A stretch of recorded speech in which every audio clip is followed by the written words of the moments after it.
Ang tigasing imahe, nakilala rin po itong alkalde ng Davao na si Rodrigo Duterte sa kanyang pagiging palabiro. Marami rin ang umanga dahil sa kanyang pangangasiwa sa Davao. Mahigit 22 taon po siyang nanilbihan bilang alkalde. Hinangaan at minahal ng taong bayan.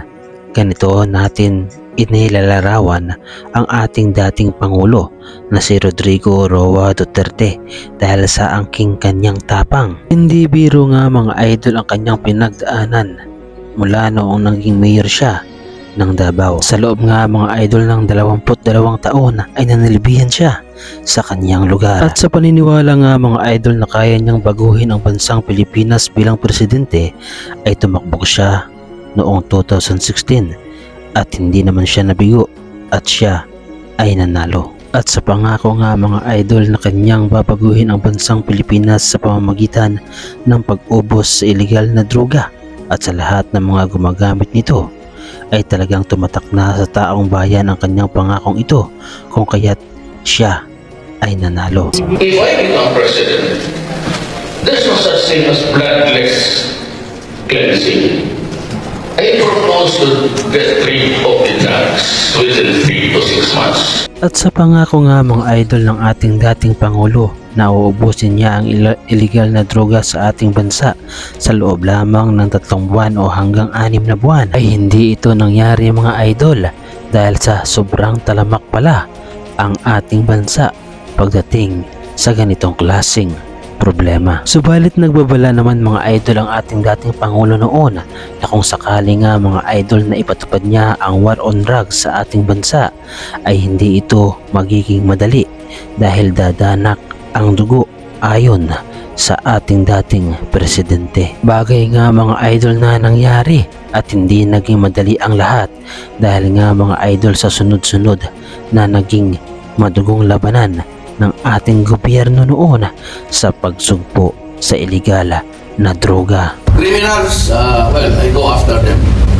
As long as I do it in accordance with the rules of law, I will continue to kill criminals. Samantala nga mga idol, pagkatapos nga ng termino ng ating dating Pangulo na si Rodrigo Roa Duterte, ay dito na nga mga idol naglabasan ang mga kaso na sa kanya ay ipinupukol. At kabilang nga dito mga idol sa mga inaakusa laban sa kanya ay di umano nga mga idol ay sa walang habas na pagpatay, pagpaslang sa mga tao na di umano nga mga idol ay walang kinalaman sa mga iligal na droga at tanging nadamay lamang di umano. Sa simula pa lamang mga idol nang naupo ang ating dating Pangulo na si Duterte ay hindi na naging madali para sa kanya ang laban. At hanggang sa ngayon nga mga idol ay hindi pa rin siya natatapos sa laban dahil kung dati nga mga idol ay nagsisilbi siya sa ating bansang Pilipinas na maubos ang mga illegal na droga at ang lahat ng mga gumagamit nito, ay ngayon naman ay siya ay binabalikan. At hindi lamang iyon mga idol dahil pati nga mga idol ibang bansa at ibang lahi ay gusto siyang parusahan at tuluyan na nga siya mga idol na tinala sa ibang bansa sa Netherlands at doon hahatulan. Subalit para sa ating mga kababayan mga idol ay hindi tama ang ginawa ng ating gobyerno dahil nga mga idol sa pakikipag-ugnayan sa ICC, samantalang tapos na di umano nga mga idol ang ugnayan natin sa ICC at ng Pilipinas dahil nga dito nga mga idol ay nais ng taong bayan na panagutin ang gobyerno at muling maibalik ang ating dating presidente sa Pilipinas. Samantala nga mga idol, pagkatapos nga mga idol na dalhin sa ICC ang dating Pangulo ay magkaiba ang sigaw ng taong bayan. Mayroong nagsasabi nga mga idol na dapat lang na mangyari ito sa ating dating Pangulo at dapat nga lang daw di umano nga mga idol na mangyari ito sa kanya at pagbayaran niya ang lahat ng ginawa niya. Ito nga mga idol ay ayon sa lahat ng mga nag-claim na sila ay nabiktima. Sabi ay nasa ating taong bayan kung sino ang mga nagsaktal kay Duterte, kung sino ang nagpanagot sa lahat ng mga may sala at mga bertugo. Tayo ang bayan, tayo ang mamayan. At higit sa lahat, makapangyarihan ang ating liwanag, makapangyarihan ng ating tinig. Sa patuloy nating pagsigaw ng hustisya, wag na wag tayong bibitaw. Magparami pa po tayo ng ating hanay ng mga mamayang lumalaban hanggang sa ganap na pagkakamit ng hustisya at 1,000 ng makatarungan at kumikilala sa karapatan ng mamayan sa buhay, dignidad at tunay na kalayaan. Sabay-sabay muli natin isigaw! Duterte! Igulong! Samantala nga mga idol, sa kabilang banda ay mas lalong marami nga mga idol ang mga taong bayan na nagtitipon-tipon upang ipakita ang suporta sa ating dating Pangulo. Narito nga mga idol at naglunsad ang iba't ibang grupo at sa ibang lugar nila ginaganap ang pagtipon-tipon upang ipakita nga ang suporta upang ang ating dating Pangulo ay maibalik sa Pilipinas. Sa bilang at sa dami nga mga idol ng tao na sumusuporta sa ating dating Pangulo ay hindi nga mga idol maipagkakaila na taong bayan na ang humusga para lamang maipakita na ang ating dating presidente ay talagang naging totoo sa kanyang pagserbisyo sa ating bansang Pilipinas. Gayunpaman mga idol, ang mga nangyari noon sa war on drugs ay ginawa lamang di umano nga mga idol ang tungkulin ng ating Pangulo upang protektahan nga mga idol ang mga susunod na henerasyon at upang tapusin at tigilin na ang illegal na droga.